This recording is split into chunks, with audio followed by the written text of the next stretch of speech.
Lang gelede het daar 'n man met die naam Noag gewoon. Hy was lief vir God en het altyd probeer doen wat reg is. Eendag sê God vir Noag: "Noag, bou 'n groot ark, want daar gaan baie reën kom."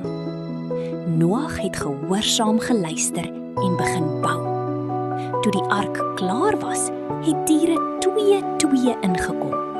Olifante, leeu's, voëls en selfs klein muurtjies.